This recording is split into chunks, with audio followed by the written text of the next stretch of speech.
ধর্ষণের বিরুদ্ধে জেগে ওঠো বাংলাদেশ, রুখে দাঁড়াও বাংলাদেশ। জয় বাংলা বলে আবারও উঠে ওঠো আবারও।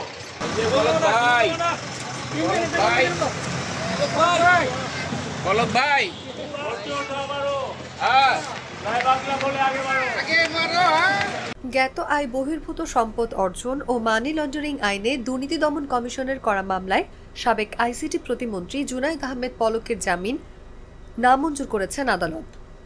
সোমবার ঢাকা মহানগর জ্যেষ্ঠ বিশেষ জজ মোহাম্মদ জাকির হোসেন গালিবের আদালতে মামলার শুনানির দিন ধার্য ছিল।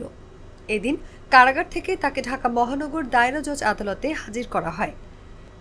শুনানি শেষে আদালত তার জামিন আবেদন নামঞ্জুর করেছেন।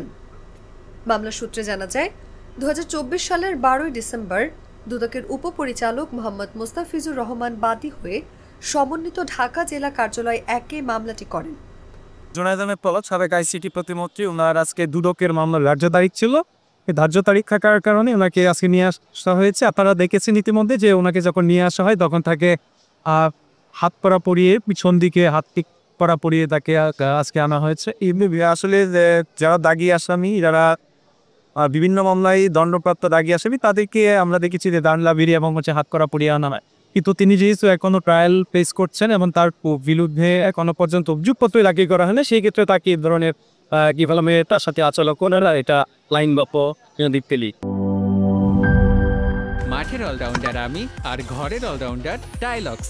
টাইলক্স টয়লেট ক্লিনার, ক্লিন মানেই টাইলক্স।